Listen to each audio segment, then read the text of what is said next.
Колеги, знам, че сте мокри. Знам, че е студено. Не сме мокри, не сме студени. Зато и. Плана нататък е следния. Сега като се изкажем и кажем какъв е плана, музиката ще засвири, едно хубаво хора да направим, да се позагреем.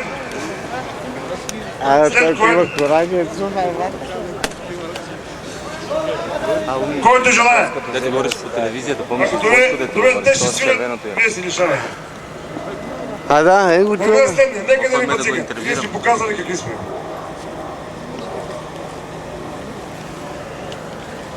Планът е следния. Първо помолихме и във всички автобуси трябва да има торби за смет. Преди да тръгнем от тук, ако нямат всички, тези, които имат да дадат на другите, за няколко минути да направим пълна оборка, да докажем и на София, че ние боклуци не носим, те се намират на други места. Така! Браво! Колкото да е малък въпроса, моля ви за сериозно отношение. Следващото. Автобусите, които пътуват, ще ги освободим по-рано. Хората наистина се навлязаха. Нямаме официална покана от никъде. Едва в 2 без 5 се обади секретарката на министъра за евентуално среща с всички браншови организации в Министерството на земеделието. Вчера имаше наистина една такава покана за 11 часа. Днес ние отказахме категорично, защото не е нормално час преди този така добре организиран протест, шествие, ние да правим такива покани. Първо, искам лично аз наистина да ви благодаря за това, че се отзовахте, за това, че бяхте дисциплинирани, за това, че всички изказващи без някакъв особен сценарий вникнаха в проблемите, допълваха се и стана ясно какви сме, за какво се борим и кой какво е направил за сектора. Така, прибирате отпадъците, прибирате си по местата, утре плана е същия. Получили сме разрешение, дали ще получим покана или не, за разговори, ние ще бъдем тук. Всички механизатори трябва да бъдат тук. Утре вечерта, най-вероятно машините ще се изтеглят извън София. Утре на обяд в 12 ще се съберем тук, ще проведем митинга, ще решим дали ще използваме шествието или не, зависи от сигналите и от вашите решения, и ще дадем окончателното решение за това продължаваме или не протеста. Тази вечер от 18 часа всички регионални организации са длъжни да имат представител за управителен съвет в определено място, където ще се разберем, да звъннат на хора от управителен съвет. Същото и организациите, които бяха днес тук и ни подкрепят, да присъстват. Ако някой има въпроси или желание да каже нещо, нека да дойде. Ето тук има една госпожа. През това време, моля ви, изпратете хора до автобусите съвсем цивилизовано да се съберем буклука. Моля ви. Дано някой да носи два по-големи чувала за ония двамата. Браво! Казвам се Тонка Михайлова и съм председател на земеделска кооперация. Тук съм член от Ловешката браншова организация. През целия си 49 години трудов стаж аз съм била изключително честна, трудолюбива и дисциплинирана. Никога аз през моя живот не съм лъгала. Сега, в разстояние на 3 мандата, хората ме избират, не ме пускат на 80 години да стана, пак ще иска да работя. Аз не искам да работя. Давам път на младите и се възмущавам. Защо? В българското правителство в момента има хора, които не само че лъжат, но и не зачитат младите хора.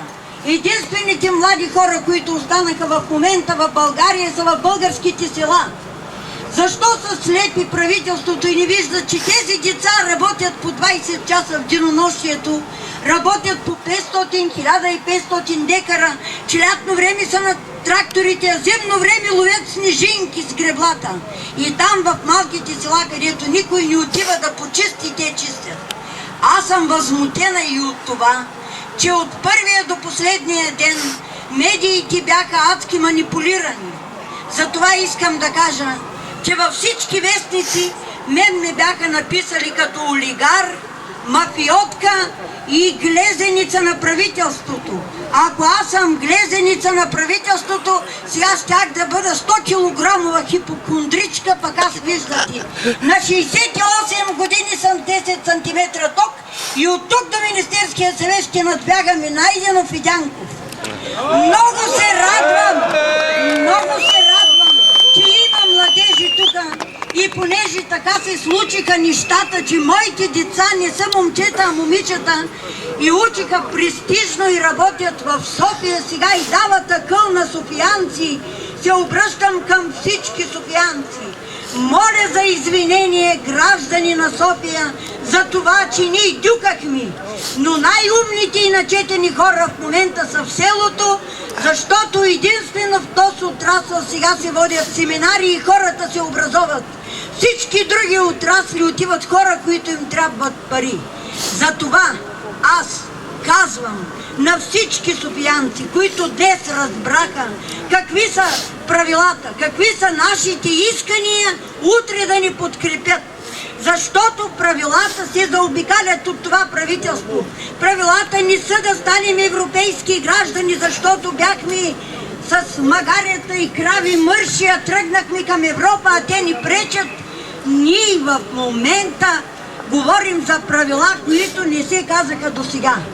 Защо са ми тези пари, когато четвърта година ми ги дават на 30 юни? Кой уважава себе си агроном на 30 юни ще подхранва? И от 4 години спираловидно вървят нагоре и горивата, и нафтата, и той ми дава парите с 6 месеца закъснение, а парите са тук. Утре мисля, че това трябва да си искаме, защото има една приказка: овцете раждат волци, а правителството, освен че стъпка нас и ни нарича олигарси, в повечето кметства, кметовите и наети лица отвориха офиси за този, който взема 36 милиона, събраха преписките на бабите и им ги платиха по 100 лева. При нас мисля, че такива хора няма и затова, понеже всичко друго се каза, благодаря на младите хора на село, поздравявам всички младежи, всички, и само едно сравнение ще направя. Моят съпруг е грък. В Гърция средната възраст на фермерите е 65 години и дават с 40% повече на младите, за да напредват младите. Благодаря ви, пожелавам ви весели празници, честита нова година и дано победим! Да чуем един софийски глас. Един софийски глас. Прече да се Скъпи работи, брати и аз сестри, мисля точно да отида да им кажа. София ви подкрепя. Не се заблуждавайте, че вас не ви харесват. Пак ми беше София ви подкрепя, защото вие сте тези, които с вашите ръце и сърца храните България. Няма кой друг. Иначе, ако не се обърнат към вас, да може да ви подкрепят, тук ще умрат от глад. Те павета не раждат нищо, освен глупости. Трябва да знаете. И такива решения, които се вземат против интересите на българския народ, защото народът това сте вие, те ще бъдат наказани за тези. Дали ние ще ги накажем или Господ, това ще реши народа. Това Аз ще... народен глас Божи, София е с вас! Държете правото Браво! и урете българската земя! Благодаря ви! Благодаря. Колеги, чухте за утре организацията каква е. Отново както днес. 11:30 Супер забавно. на площад На КНСБ Александър беха Невски. Мога да го Ще се записвам. проведе митинга. Знаете хората, които са и с тракторите тук, да се направят организация. На по-късен етап ще стане точно, ще се определи часа за извозването на техниката, тъй като знаете за четвъртък нямаме разрешение.